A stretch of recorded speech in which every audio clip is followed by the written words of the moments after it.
ஞானப்பழம் நீ அப்பா. அப்பனே முருகா அவ்வை பாட்டி கூட கடம்பா கதிரவேடா ஞான பண்டிதா அரோகரா.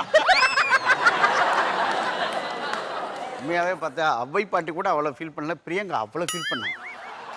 சரி உண்மை நல்லா இருந்துச்சு. ஏன்னா ஒரு பாட்டிக்கு தான் அருமையான நிகழ்ச்சி. நீங்கள் கிளம்பிட்டா நல்லது. நான் கிளம்பிட்டா நல்லது இல்லைண்ணா? ஓகேண்ணா, நீங்கள் ஆல் தி பெஸ்ட்ண்ணா. ஒவ்வொரு வாரமும் நம்ம ஒரு வித்தியாசமான விஷயம் சொல்லுவோம். ஆனால் இந்த வாரம் ஒரு அருமையான ஒரு விஷயத்தை நம்ம சொல்ல போகிறோம் இல்லைங்களா? ஏன்னா என்கிட்ட படிக்கிற ஒரு ஸ்டூடெண்ட்டு ஒரு விஷயத்த நான் உங்களுக்கு சொல்லணுங்களுக்காக சொல்கிறேன். அவன் ஒரு சாதாரணமாக கிளாஸுக்கு வரமாட்டான், மோசமான பையன். ஆனால் வந்து இந்த வெள்ள விபத்தில் 200 பேரை காப்பாற்றிருக்கான்.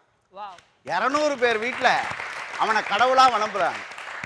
ஒரு விஷயம் என்ன பெரிய சிறப்புன்னா, வழக்கமாக சொல்கிறதான், ஒரு கை நீங்கள் நீட்டி உதவி செய்தால் அவர்கள் இருகை எடுத்து உங்களை கடவுளாக வணங்குவார்கள் என்பதுக்கு மிகப்பெரிய உதாரணம். நான் வாழ்க்கைங்கிறதே ரொம்ப அருமையான விஷயம். உண்மையாக எனக்கு இந்த ஜட்ஜஸ் ரொம்ப பிடிச்சிருக்கு. ரஜினி எந்திரனாக இருக்கலாம், கமல் இந்தியனாக இருக்கலாம், சூரிய ஆதவனாக இருக்கலாம், தனுஷ் படிக்காதவனாக இருக்கலாம், அஜித் சிட்டிசனாக இருக்கலாம். ஆனால் யாரும் எங்கள் ஜட்ஜஸ் மாதிரி நல்லவங்களாக இருக்கவே முடியாது சார். ஏன்னா அப்படி ரசித்தாதானே ஒரு விஷயம். ஏன்னா ரசிக்கணும் இல்லைண்ணே. நானே ஒரு ப்ரோக்ராம் முடிஞ்சு ஒரு வீட்டுக்கு போனேன். வழக்கம் போல என் கையிலேயே காணோம். தேடி தேடி பார்த்தேன், காணோம். என்ன பண்ணுறதுன்னு பார்த்தேன், என் பொண்டாட்டி நைட்டு தான் காஞ்சுது. சரி நம்ம வீடு தானே, யார் பார்க்க போகிறான்னு டப்புன்னு கையை விட்டேன்னா பட்டுன்னு செட் ஆகிடுச்சுண்ணே. ஆண்களுக்கெல்லாம் ஒரு விஷயம் சொல்கிறேன், 90 போட்டால் தான் தூக்கம் வரும்னு நினைக்காதீங்க. 90 போட்டாலும் நல்லா தூக்கம் வருது. பட்டுன்னு தூங்கிட்டேன். தூங்கினா ஒரு 5:30 மணிக்கு என் பொண்டாட்டி எழுப்பி, ஏங்க இந்த பால்காரன் வந்து நிற்கிறான், எனக்கு தலை வலிக்குது, நீங்கள் பால் வாங்கண்ணா. இந்த நைட்டி போட்டதை மறந்துட்டேன் மகேஷ் அண்ணே. பால் சொம்பு எடுத்துகிட்டு வெளியே வந்தேன் பாருங்க, பால்காரன் என்னை பார்த்து மயங்கிக்கலாம் விட்டான்.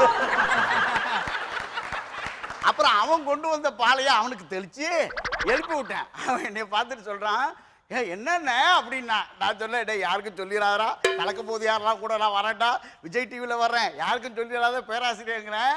10 வருஷமா உனக்கு பால் ஊத்துறேன், இதெல்லாம் சொல்லுவேன் நான். 10 வருஷமா எனக்கு ஊத்துறேன், என் குடும்பத்துக்கு ஊத்துறேன்னு. யாருக்கும் சொல்லிடாத. என்ன ஒரு 1/2 மணி நேரம் தான் இருக்கும். ஒரு அந்த பேப்பர் போடுறோம், பின்னாடியே வந்து பேப்பர் போட்டே சொல்றான், என்ன நேற்று நைட்டு ஆம்ல அக்கா காமெடி மாதிரி ஊரெல்லாம் பரவிச்சேன். இப்போ வெளியில் இறங்கி நினைனாலே என்னை நைட்டின்னு தான் கூப்பிட்றாங்க. ஆனால் ஒன்று சொல்கிறேன், ஒரு கார்த்திகை மாதம் மார்கழி மாதம்னா மாலை போடுவாங்க, சாமி கும்பிடுவாங்க, அது எல்லா வீட்லையும் வழக்கம் தானே.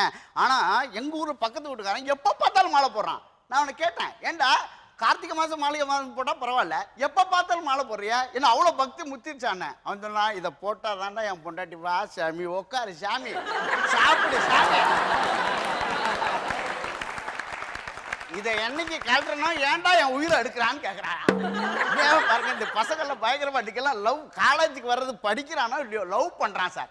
ஆனால் நான் ஒரு பையனை பார்த்து கேட்டேன், ஏன்டா போன செமஸ்டர் வரைக்கும் ஒரு பிள்ளையோட சுற்றிட்டு இருந்தேன், இந்த செமஸ்டர் இன்னொரு பிள்ளையோட சுற்றிடுங்கிறேன், சிலபஸ் மாறிச்சு சாருங்க. பயங்கரமா இருக்குங்க.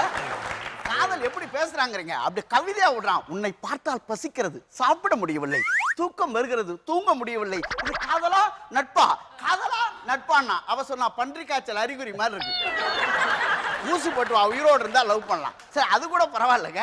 அன்னைக்கு ஒருத்தன் பயங்கரமா லவ் பண்றான். எங்க வீட்டு மொட்டை மாடியில் நிக்கிறாங்க, பக்கத்துல எங்க தெருவில் மொட்டை மாடியில் நிக்குது அந்த புள்ள. இங்க இருந்து பிளேயிங் கிஸ் கொடுக்குறான். சொன்னா அந்த புள்ள அப்படியே வாங்கி காஸ்ட்லி பேங்க்ல வைக்குது. அவன் அங்கேருந்து அப்படின்னு நம்மால் வாங்கி இந்தியன் சொசைட்டியில் வைக்கிறான். சொசைட்டியில் நடக்குதா இல்லையா நாட்டில்? உண்மையாகவே சொல்கிறேங்க. இந்த பிப்ரவரி 14 ஒன்று வந்தால் போதுங்க, ஒரு பூ வாங்கிக்கிறான் நம்மால்.